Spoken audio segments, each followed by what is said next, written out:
예, 저희들이 이제 주일날 지금 그 1월 달은 그 신명기 우리가 말씀을 이렇게 같이 살피고 있습니다. 살피고 있는데 이제 이 신명기 말씀은 이제 이스라엘 백성들이 이제 광야 40년의 이제 여정을 마무리하고 지금 이제 가나안 땅이 보이는 이 모압 평원에서 이제 모세가 마지막으로 이렇게 설교하는 그런 내용으로 이루어져 있습니다. 그러니까 모세가 이제 자기는 들어가지를 못하고 이제 앞으로 그 가나안 땅에 들어가게 될 바로 2세대 우리 성도들에게 이제 과거 출애굽기에서 주셨던 그 하나님의 율법을 다시 한번 그들에게 설명도 하고, 그리고 또 이제 광야의 그런 여정, 지난 40년의 여정을 통해서 이제 하나님이 주셨던 그런 교훈들도 그들에게 알려주고, 그래서 앞으로 가나안에 들어가서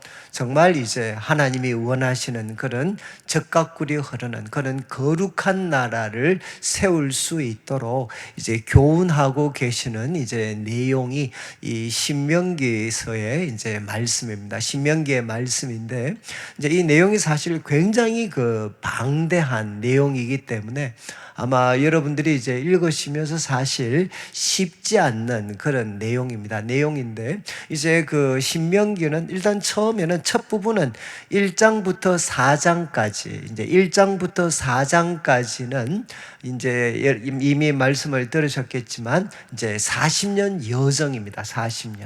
40년 여정 동안 이제 하나님 앞에서 이스라엘 백성들이 어떻게 살았고, 결국 이제 마지막 4장에 가면 이제 하나님께서 너희들에게 참 말씀을 주셨다.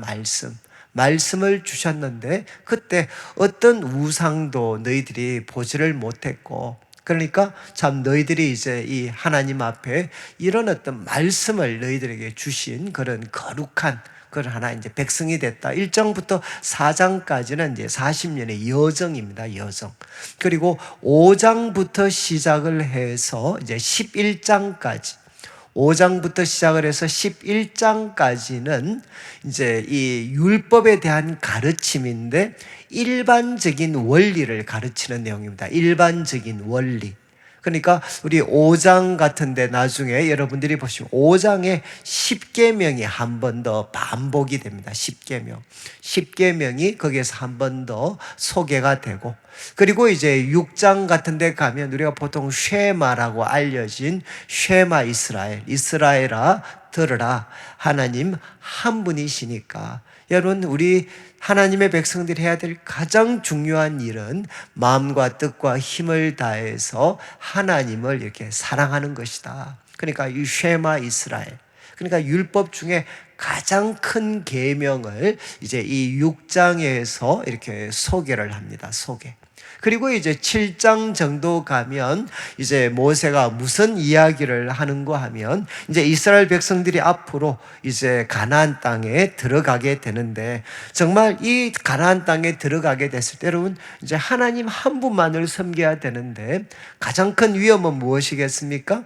가나안 땅을 정복하고 나서 그 사람들과 결혼을 통해서 관계를 맺게 되면 여러분 이 하나님 한 분만 섬기는 신앙이 위태로워질 수 있습니다. 그래서 이제 가나안 땅을 정복하게 되고 그들을 불쌍히 여기지 말고, 그리고 어떤 언약도 그들과 같지 않도록 엄하게 교훈하는 그런 내용들이 7장에 이렇게 쭉 기록이 되어 있습니다. 그래서 가나안 땅에 들어가게 되면 그 족속들을 정말 이렇게 엄하게 그들을 다루고 어떤 언약도 맺지 않도록.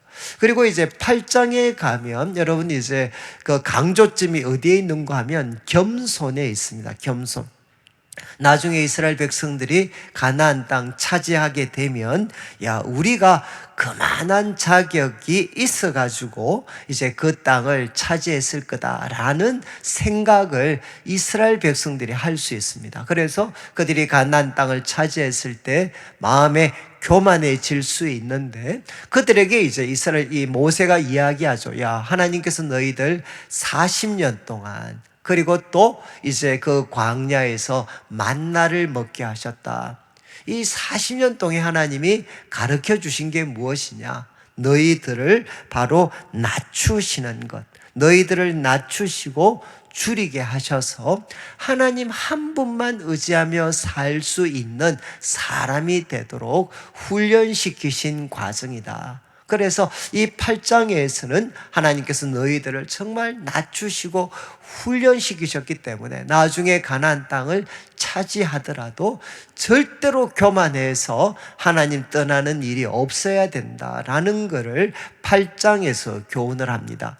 그리고 이제 9장 가면 또 이스라엘 백성들이 어떤 교만을 범할 수 있느냐, 우리가 이 땅을 차지한 것은 우리가 의롭기 때문이다라는 생각을 할 수가 있다는 거죠. 그런데 이제 모세가 9장부터 10장, 11장 앞부분까지 또 다시 한번 이스라엘의 지난 역사들을 쭉 한번 이야기를 하면서 봐라, 너희들은 누구였느냐? 목이 곧은 백성이었다. 너희들은 목이 곧은 백성이었다. 그래서 기회만 되면 어떻게 됐느냐? 하나님을 멀리하고 금송아지 만들고, 그리고 또 정말 또 어떤 모압의 여인들과 또 어떤 죄를 범하게 되고, 그래서 너희들은 기회만 주어지면 하나님을 거역했던, 그리고 정말 하나님과 이스라엘 백성 중간에서 중보자의 역할을 감당했던 자신의 이야기를 하면서 너희는 누구였느냐? 목이 곧은 백성들이었다라는 것을 한 번 더 그들에게 기억을 시키게 됩니다. 그래서 마지막 11장에 가면 결국 나중에 여러분 11장 마지막 부분을 보시면 이제 모세가 이렇게 이야기합니다. 너희들 앞에서 두 개의 길이 놓여져 있다.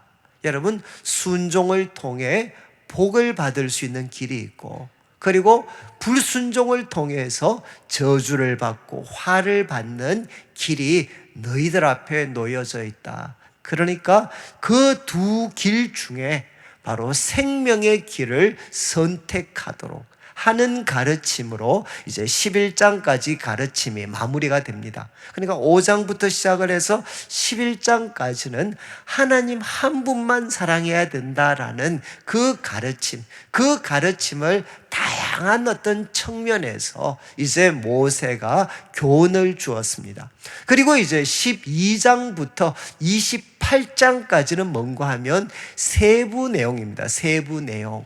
하나님을 사랑해야 되고, 그 하나님을 사랑하는 마음으로 하나님께서 창조하신 사람들을 사랑을 해야 되죠. 여러분, 이 사랑, 하나님이 주신 계명을 이제 구체적인 영역에서 어떻게 이제 순종을 해야 되는가? 이제는 세부 규정에 대한 이야기를 12장부터 무려 28장까지 이제 모세가 교훈을 하고 있습니다. 그런데 이제 오늘 우리가 14장을 다루는데, 여러분 12장, 13장은 혹시 기억하실지 모르겠습니다.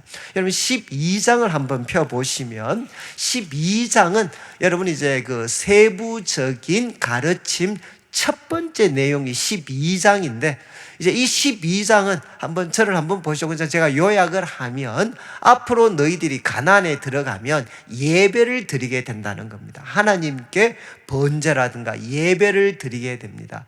그러면 그때 꼭 기억해야 될 것이 무엇이냐? 아무 데서나 예배 드리지 말고 하나님께서 그 이름을 두시려고 택한 곳에서, 여러분, 하나님이 그 이름을 두시려고 택한 곳에 가서 너희가 예배를 드려야 된다. 이것이 12장의 가르침을 한마디로 요약하는 내용입니다. 여러분, 이게 왜 중요하겠습니까? 나중에 여러분들이 이제 이스라엘 역사를 보시면, 특별히 열왕기서라든가 이렇게 평가를 할 때 이스라엘 백성들이 어디 가서 제사를 드리는 잘못을 범하느냐, 산당에 가서 제사를 드리는 장면들이 나오고, 그리고 이스라엘의 왕들, 유다의 왕이나 북쪽 이스라엘의 왕들이 산당을 제거하지 않는 잘못에 대해서 열왕기서가 여러 번 기록을 합니다. 그런데 그 모든 기록의 배경이 바로 이거죠. 여러분, 이스라엘 백성들이 바로 하나님 한 분만을 섬기는 신앙 공동체로 세워지려면 무엇을 해야 되나? 예배의 장소는 하나로 통일되어 있어야 된다는 겁니다. 이해하시겠습니까? 하나님, 바로 자기가 원하는 아무 곳에 가서나 예배 드리는 게 아니고 하나님께서 그 이름을 두시려고 택하신 장소, 그곳에 가서 모든 이스라엘 백성들이 번제 제사 드리는 일을 그곳에서 해야 된다. 그래서 신학적으로는 중앙성소에서 예배를 드려야 된다. 여러분, 그러면 그 중앙성소로부터 가까운 분들도 있을 거고 멀리 떨어진 분들도 있죠. 그분들이 다 어떻게 하느냐? 유월절, 초막절, 그리고 맥추절이 되면 남자들은 3번 정말 그곳에 방문해서 하나님 앞에 절기를 지키며 예배를 드리도록, 하나님 앞에 자신을 나타내 보이도록 요구를 하고 있습니다. 여러분, 왜 이게 중요하겠습니까? 만약에 신앙의 장소들이 난립하고 있으면 하나님을 섬기는 가르침이라든가 예배라든가 이런 것들이 막 혼합주의가 되고 뒤죽박죽이 되겠죠. 그래서 이 신명기서는 첫 번째, 여러분, 구체적인 교훈 첫 번째로 하나님이 모세를 통해 주신 것이 무엇이냐? 바로 예배 장소를 여러 곳 자기들이 원하는 아무 데서나 드리는 것이 아니라 하나님이 그 이름을 두시려고 택하신 한 장소에서 예배를 드려야 된다. 이렇게 교훈을 하셨습니다.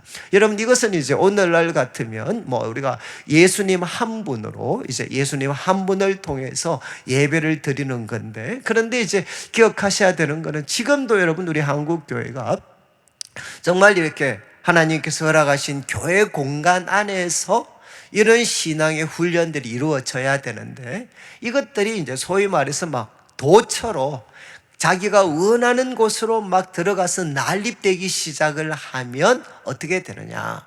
그래서 여러분들이 이단이냐 아니냐 하는 것을 판단할 수 있는 제일 쉬운 방법은 뭔가 하면, 이게 교회 가서 공부해보자 그러면 알아요.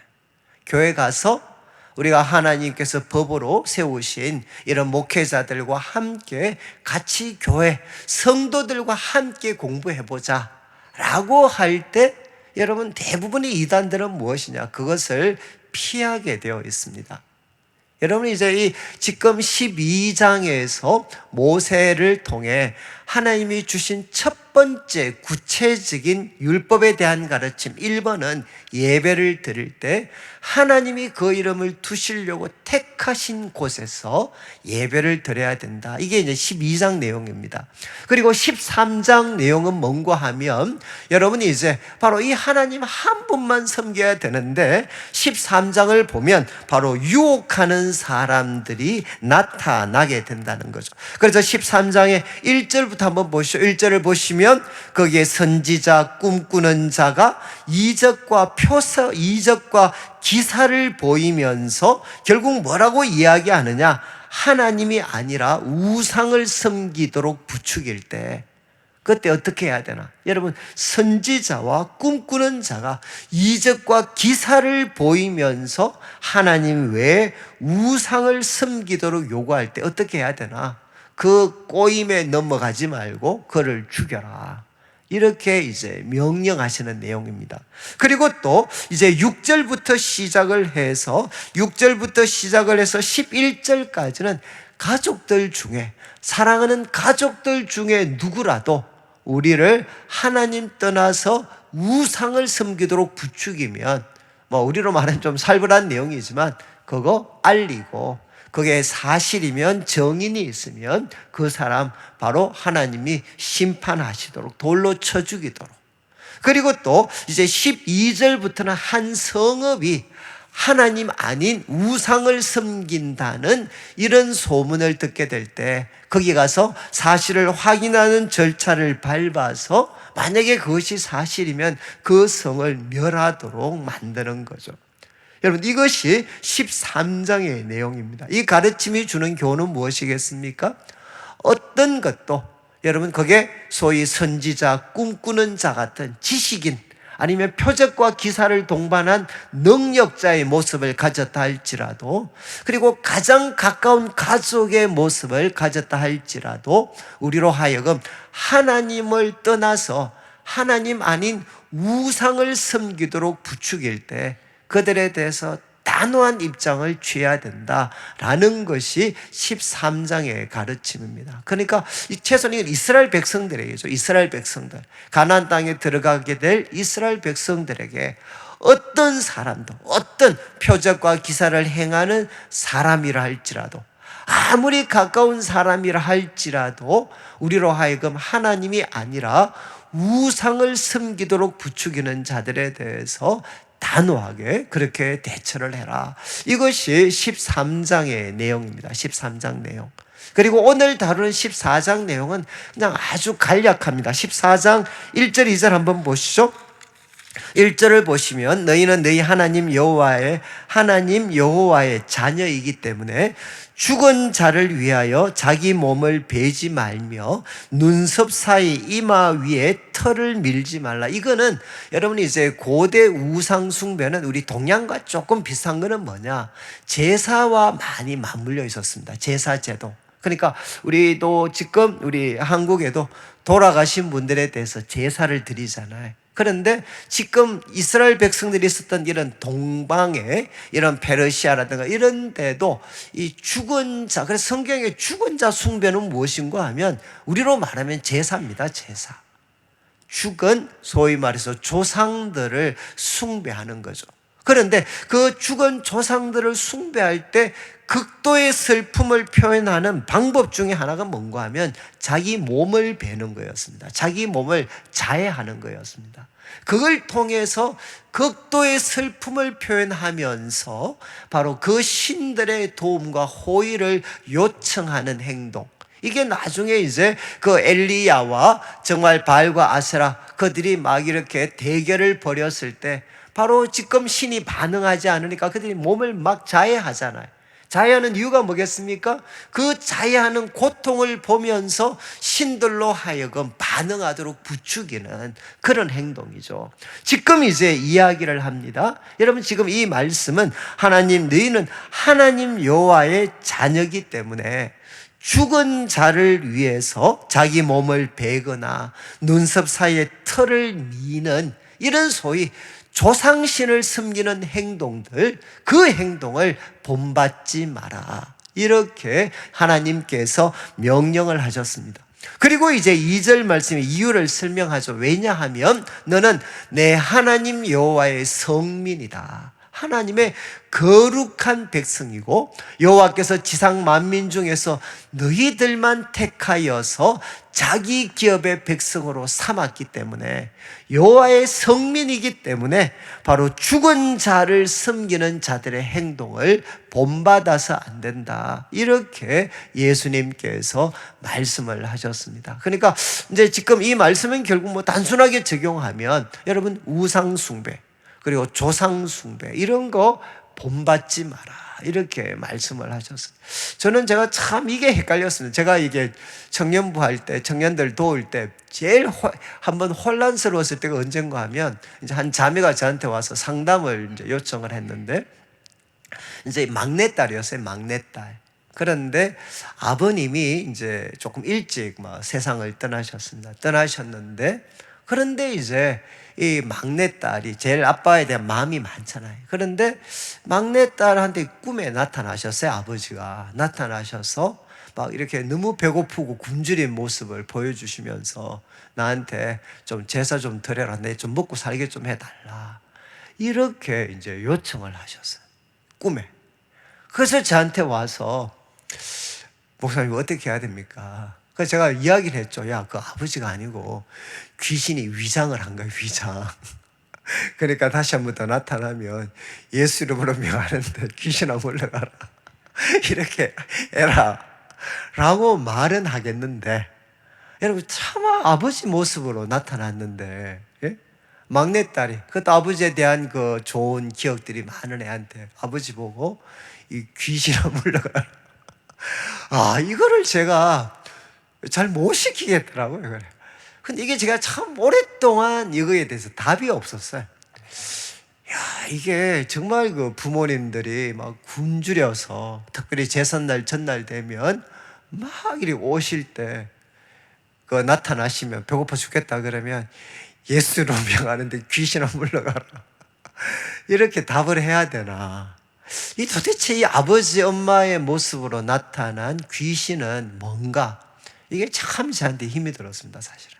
근데 제가 이제 이거에 대한 간접적인 답변을 제가 얻은 거는 이제 유학 갔는데, 유학. 여러분이 이제 한 목사님께서, 제가 이제 섬겼던 교회 목사님께서 이제 이 외국인들, 그러니까 캐나다나 이런 미국에 있는 사람들하고 같이 이렇게 사역을 오랫동안 하셨어요. 그럼 여러분, 만약에 미국, 캐나다에 있는 백인들한테 아버님 돌아가셨던 그 전날, 우리로 말하면 제사 전날이죠. 여러분, 미국 사람들한테 귀신이 나타나서 이렇게 막 굶주린 모습으로 나 제사 좀 드려줘. 이 소위 말해서 이게 백인들한테 이런 모습으로 귀신이 나타날까요? 어떠실 것 같아요? 안 돼봤으니까 우리는 모르죠. 저는 그때 깜짝 놀랐어요. 백인들한테는 이 굶주린 모습으로 귀신이 안 나타난대. 이 문화적인 차이죠, 문화적인 차이. 그래서 백인들한테 귀신은 항상 어떤 모습으로 주로 나타나느냐? I got the power. 파워로 나타난다, 파워로. 그러면서 서양에 있는 귀신들은 소위 배고파 죽겠어, 밥 좀 줘, 이 모습이 아니고 바로 이 능력과 연상되는 그런 모습으로 나타나서 자기를 따르도록 요청을 한다는 거예요. 저는 그때서 제가 이제 알게 됐어요. 이 귀신이 문화의 옷을 입는다는 게 뭔가. 이게 만약에 진짜 죄송합니다, 이제 어르신의 그런 신이라면, 귀신이라면, 여러분 그 귀신이 서양에도 똑같이 나타나야 되잖아요. 그렇지 않습니까? 서양의 백인들한테도 똑같이 나타나서 아버지가 야, 내 배고파 죽겠다, 야. 아니 귀신도 백인이고 흑인이 있나요? 아니 그럼 똑같이 나타나야 되잖아요. 그런데 아니 우리 문화에는 오랜 세월 동안 이 제사 제도가 이 문화를 지배하고 있었으니까 사람들의 이 문화의 옷을 사용해서 귀신들이 바로 부모님의 얼굴로 가장해서 우리로 하여금 하나님을 떠나서 바로 귀신을 섬기도록 하는 그 제사를 요구한다는 거죠. 그런데 서양에 가면 그런 일이 전혀 일어나지 않아요. 그러니까 귀신이 무엇을 입나? 귀신은 바로 그 실체가 똑같은 게 아니고 문화의 옷을 입고 항상 등장을 한다는 거죠. 저는 그때서야 이제 좀 정리가 됐어요. 이제는 그래서 저한테 누구든지 물으면 아버지 나타났다. 야, 찍소리 하지 말고 시키노더라. 나사렛 예수로 명하는데 귀신아 물러가라. 그 아버지 아니야, 아버지. 아버지가 아니고 이미 아버지는 예수 믿었으면 천국 가신 거야.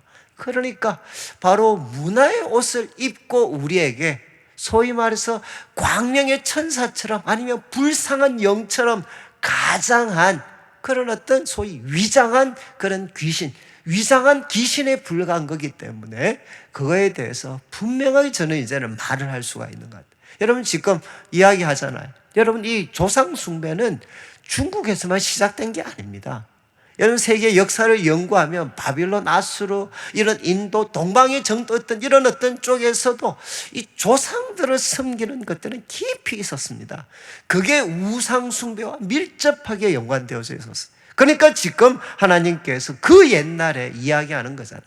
죽은 자를 위해서 죽은 자 섬긴다고, 또 더 큰 하나의 그런 섬김과 애정을 나타내기 위해서 자기 몸을 베는 이런 행동하지 마라. 너희는 하나님의 섭리이다. 그리고 나오는 3절부터 시작을 해서 20절까지는 여러분 여기는 이제 먹을 것 먹지 말 것, 예를 들어서 짐승들 중에 먹을 것 먹지 말 것, 그리고 물고기 중에 먹을 것 먹지 말 것, 그리고 또 새들 중에 먹을 것 먹지 말 것. 그런데 지금 우리가 신약적인 입장에서는 더 이상 이 먹는 규례는 오늘날에는 유효하지 않다라고 대부분 이해를 합니다. 그런데 하나님께서 이렇게 먹는 것을 정한 것, 부정한 것으로 구분한 이유가 무엇이겠습니까? 예수님을 믿는 사람들은 하나님을 사랑하는 그 모습들이 먹는 것 속에도 표현되어져야 된다. 이 내용은 각자가 다를 수 있어요. 여러분, 하나님을 사랑하는 마음으로 우리가 먹는 것들 잘 조심해서 먹어야 된다는. 저는 요즘 제가 이제 당 이거 좀 생기는 바람에 진짜 저는 진짜 은혜인 것 같아요, 은혜.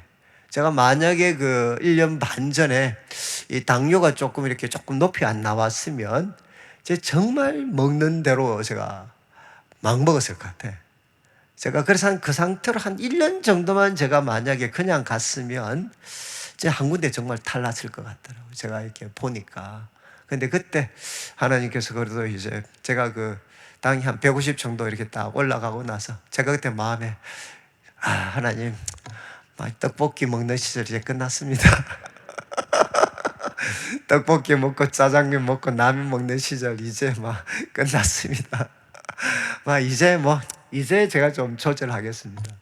그래서 제가 그때 이후로부터 이제 그 좋아하던 라면, 떡볶이, 김밥 3종 세트 이제 많이 정리하고, 그 다음에 이제 그것도 이제 처음 이게 뭡니까? 이렇게 몸에 그래도 좀 좋을 수 있는 이런 것들, 이제 이런 것들을 이제 조금 먹게 되는. 그러니까 사람이 약간은 좀 이렇게 좀 좋아지는 것 같아. 그러니까 이게 조금 건강한 음식 뭐 이런 거 먹는 거 하고 약간 소위 막 먹는 거 하고 좀 차이가 많은 것 같더라고요. 그래서 저는 이 부분에 대해서 우리가 무엇을 가려야 됩니다. 근데 이게 여러분 얼마나 파워가 있느냐. 여러분 이게 이슬람이 있잖아요. 그리고 유대교. 무려 지금 나라 없어지고 나서도 유대교 같으면 참 수천 년 세월 지났는데도 아직도 살아있잖아요. 근데 아직도 살아있는 그 중에 하나가 뭐냐? 하나님 섬기는 거지만 그들이 꼽는 건 안식일, 그리고 절기, 그 다음에 먹는 겁니다. 먹는 거. 이 먹는 규례를 보고 우리는 뭐라고 하는가? 울타리 규례라 그래. 바로 내가 하나님의 백성이다라는 표시를 그들은 이제 먹는 것. 특히 이제 이슬람이 지금, 여러분 이슬람이 왜 이렇게 강력해지나? 이거 이유가 있는데, 얘들은 대부분이 돌팔입니다, 사실은 이슬람은. 그런데 얘들은 돌팔이지만 뭐 하느냐? 하루에 3번, 4번 꼭 기도하고 있잖아. 그 다음에 또 뭐 하죠? 지금 이제 그 기도와 함께 먹는 것. 또 이 사람들이 라마단 기간에 금식하잖아요. 그리고 고기 같은 거 안 먹잖아요. 물론 숨어서는 다 먹습니다. 그런데도 이게 뭔가 하면 울타리 규례거든요. 우리 누구냐? 우리 구별된 사람이야 라는 것을 그들이 먹는 것을 통해서 나타내는 거죠. 그러니까 이게 어떻게 되느냐? 세속화된 세상 속에서 자신을 지킬 수 있는 울타리의 역할을 하는 겁니다. 그러니까 지금 여기 먹는 규례가 결국 무엇이냐? 예수님 오시기 전이시니까 그때는 이 하나님의 백성들을 세속의 문화, 그 영향력으로부터 울타리를 쳐주는 규례가 바로 이런 규례들이었습니다. 그런 어떤 뜻에서 이런 어떤 말씀들은 이스라엘 백성들이 그래도 하나님 백성의 그런 순수성을 유지하는데 이 어떤 규례들은 굉장히 큰 역할을 했습니다.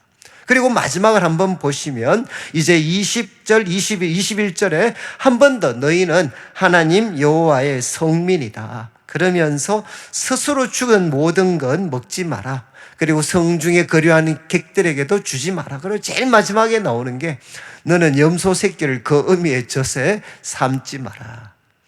이 잔인한 행동이죠. 어떻게 염소 새끼를 어미의 젖에다가 그걸 삶을 수가 있겠습니까? 근데 참 이 옛날이나 지금이나 똑같아. 이게 효능이 있다, 효능이. 예? 이게 소위 신적인 효능이 있다. 염소 새끼를 그 엄마의 젖에다가 삶게 되면 잔인할수록 뭔가 신적인 능력이 있다라고 사람들이 이야기를 했고, 그 어떤 가르침의 영향은 그 말되는 것 같다. 지금도 참 제 예수님 가끔 성도님들한테 이야기 들어보면 이런 비슷한 이야기 하시는 분들이 가끔 있어요. 말씀은 잘 믿지 않는데 이상하게 가서 제가 용하다. 그리고 제가 그때 말씀드렸죠. 제가 지난번 경주 갔다 제일 충격받은 거. 예? 요즘 됩니까? 저 황리단 길이나 이런 데 가면 요즘 애들 점치는 거 있잖아요, 이거. 타로인가요? 타로인지 뭔지 모르겠어요. 근데 그 가게가 쫙 있는데 거기에 딱 종이가 한 장 붙어 있습니다. 기독교인 우대. 교회 다니는 사람도 환영합니다. 이렇게 떡 써놨더라. 제가 정말 그때 많이 오셨구나, 많이. 참 과거나 지금이나 이렇게 신통하다 그러면 참 우리가 한 번씩 따라다니는, 여러분 꼭 기억하셔야 되는 것은 우리는 하나님의 성민이기 때문에 잔인해져서도 안 됩니다. 잔인해져서도. 그리고 또 우리한테 도전하죠. 여호와의 성민인 것은, 여러분 이거는 율법주의자가 되라는 게 아니고 먹는 거에서도 구별이 돼야 된다. 옷 입는 거에서도 구분이 되고. 그래서 참 사람들이 볼 때, 야, 참 저렇게 살면 좋겠구나. 참 저 사람들 아름답고 멋있게 살아가는 사람이구나 하는 평가를 받을 수 있는 하나님의 성민으로 살아가야 된다는 거죠. 오늘 이제 말씀을 마무리하면서 저는 이제 이 신명기의 가르침 좀 잘 기억하시고 잘 기억하셔서, 여러분 이제 참 이 신명기서는 이스라엘 역사 가운데 역사서 그리고 선지서의 기초가 되는 말씀이 이 신명기입니다. 신명기. 그래서 신명기가 주었던 이 가르침을 좀 잘 기억하고 우리 성도님들이 이 한 주간에, 여러분 예배는 중앙성소라 그랬습니다. 여러분 이 공적인 공동체를 뭔가 외면하고 뭔가 이렇게 지하로 숨는 그런 사람들 자꾸 현혹되지 말고, 그리고 가까운 사람이라도 하나님 떠나게 하는 사람이 있을 때 좀 단호하게 우리가 대처를 하고, 우리가 먹는 것, 마시는 것, 입는 것까지도 하나님의 거룩한 백성답게 살아가는 우리 성도들이 되시면 좋겠습니다.